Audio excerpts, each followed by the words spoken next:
What are some harsh truths about love and attraction? Closure doesn't make feelings disappear. Yeah, closure is more about what you stop doing, not about what you stop feeling. From my experience, breaking up is always harder than I thought it would be, especially when there's not a super concrete reason for the breakup. Oh, you threw a toaster at my head?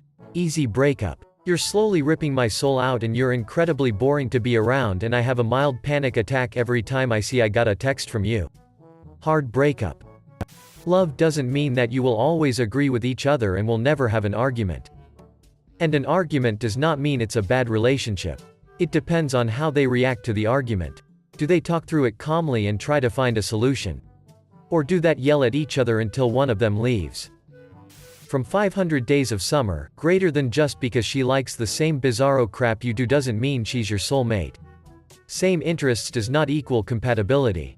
When I saw this as a young tween girl, my friends all thought, poor Tom. Summer is such a bi-ch, because, come on, they obviously belong together. She led him on. And I remember arguing with them, from the beginning. She said she wasn't looking for anything serious. That she didn't believe in love. And didn't want a boyfriend. Just because you love someone, there's absolutely no guarantee they'll ever love you back. The person you love and the person who loves you are very rarely, if ever, the same person. Chuck Palahniuk. If true love were common, it wouldn't be the subject of fairy tales. You'll always have doubts. It's inevitable. They say you can never truly know another person and what goes on in their minds, even if you literally spend a lifetime with them. The mystery is what keeps things interesting. Until the moment you find out that they hoarded toilet paper in April 2020. Love is a choice you make every day. Don't follow the butterflies. Those will come and go. Find someone who you think will make a dependable and honest partner. Oh, and if you see crazy coming, cross the street. I don't care how hot they are or how good the sex is. I am saving you heartache. Listen to me and learn from my pain. And I don't care who you are, you know when someone is not good for you. Listen to your gut. You're so much better off picking a partner because they will be a good partner, than picking the one who makes you really excited but will be a terrible partner. Doesn't matter how hot and charming someone is if they're going to shag all your friends and ruin your life. Better a 7/10 with a 9/10 personality than a 10 out of 10 with a 2/10 personality.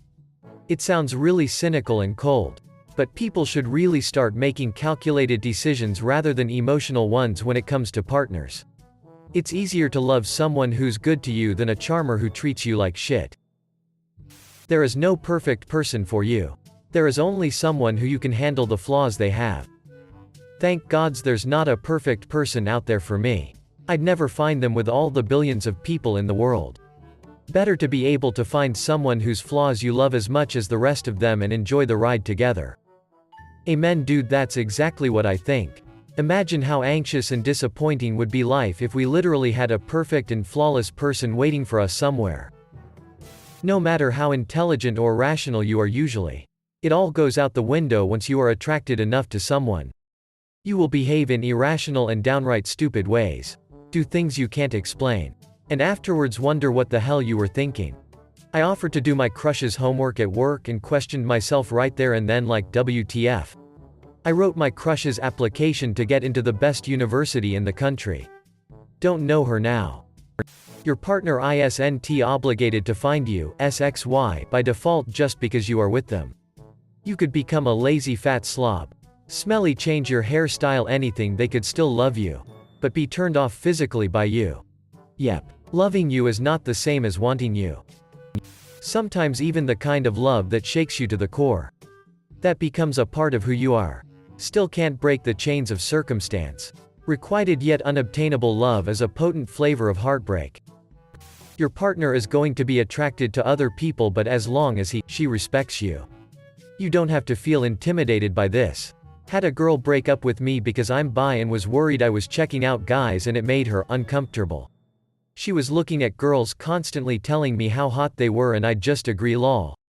Yeah, I've had people ask me if I'd go out with a bi person. Because, aren't you worried they'd cheat on you, or something? Doesn't make sense to me. If a person is faithful, they're faithful. Doesn't matter how big the pool is. Right. The saddest thing in a relationship that isn't outwardly awful, abusive, is when someone dates another person because that person likes them. It's like telling yourself that you aren't good enough. So let's settle for this person.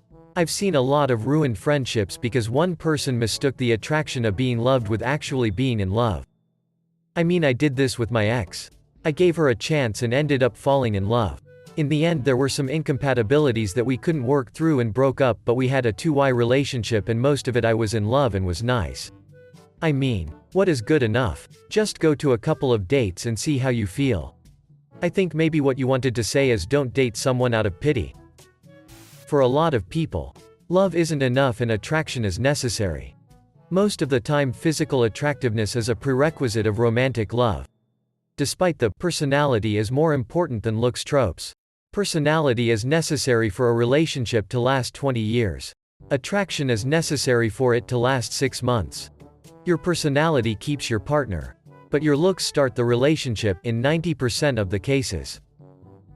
Hard pill for me to swallow tonight. If it's not an enthusiastic hell yes, then it's a no. And I don't mean that just in a sexual way. Obviously, if someone isn't excited about SXY times, then you absolutely need to stop. If someone says they want to hang out and blow you off for several hours, then it's a no. Greater than hang out and blow you off for several hours, that'd be a yes for me. Never, never, never chase after someone. If they don't actively like and show interest in you, you cannot make them. No scheme, strategy or gesture will make them want you, and you cannot change yourself to make them want you. Fortunately, you really, truly don't want to be with someone who doesn't like you just the way you are. Unfortunately, this truth is impossible to believe or fully understand until you have met someone who likes you just the way you are.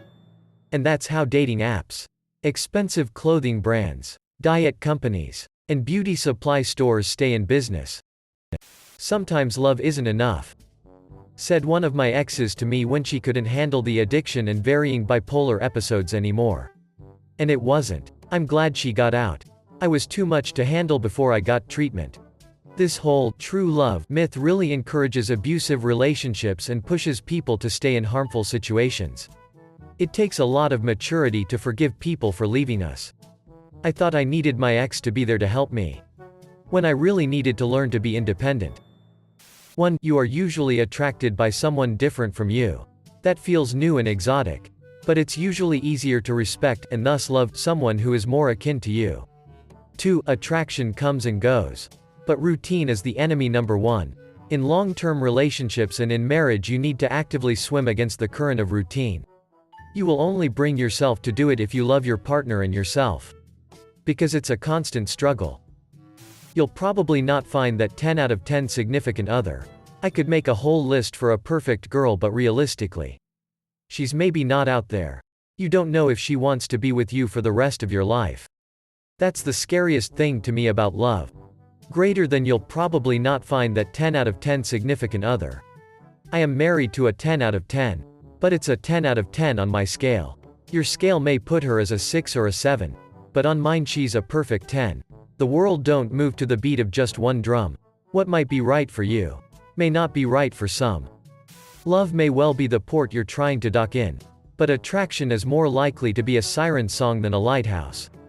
And like most sailors, you're probably too desperate and a little stupid to tell the difference. There will be inner doubts about your choice of partner. Despite the fact that you love him, her. Sometimes you think, could I have done better? Thing is, the answer is statistically, yes. Yes, you could have. But there are 7 billion people out there. And time is limited, so you probably wouldn't have. And that's okay too. 2 people falling in love like in the movies is possible but completely accidental, and a lot of people will die never experiencing it. Hollywood movies have really done the culture AF king disservice. It's just a fantasy that nearly everyone wants. You can still love someone, but no longer be in love with that someone. A backward slide from lover to friend. You might fall in love with a person that you are not attracted to. You might forgive 1,000 shortcomings of a person you are attracted to. Both suck and both are great for their own reasons. Throw in age, or where you're at in life, and both are going to suck eventually.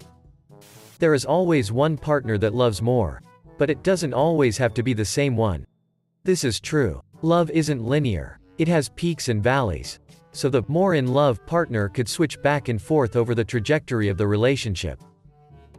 You will never be 100% sure that your partner won't cheat on you. And there is nothing you can do to prevent it from happening. People will find a way to do what they want to do. Also, take it from me, if you find yourself going through their things or their phone, you all don't need to be together. Just because both partners love each other, it does not mean the relationship will last. There are no guarantees. Promises don't really mean anything to most people. You can have a magnificent connection with someone, but that doesn't mean they want you. And it takes vulnerability to really love someone.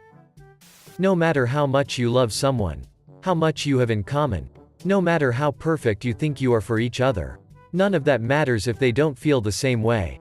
There is no perfect combination of words or actions that can sway them if they're not interested. Often trying too hard only makes you seem desperate and undesirable. If you don't learn to take no for an answer, you're only going to destroy your friendship. Sorry, Tim. That they still very much could still have leftover feelings for their ex while currently dating you. They can overcome their feelings and never act on them, but it can still be present in a relationship. If they're gonna bring baggage, I hope it's just a carry-on. Some people are wonderful during the honeymoon phase only to show their true colors once they have you. Your crush probably doesn't like you back. Sorry, middle schoolers of Reddit. It had to be said. You can never guarantee that your partner will stay with you. No matter how many years you have been together and whether you are married or not. Wish the love for a partner was unconditional like the love you have for a child. Your parents have influenced who you find attractive. How? Their relationship mimic what you look for, don't look for in a relationship generally. Ditch your expectations. Sounds fatalistic. But I mean it like, don't expect your partner to become someone else for you. But cherish who they are. 1. Looks do matter. They're not the only thing that matters. But people who say looks don't matter are either liars or fools or trying to soothe your feelings. 2. Some of us will never find love. 3. Some of us are not capable of love. Looks are necessary but not sufficient in finding love. They're necessary and sufficient for finding flings.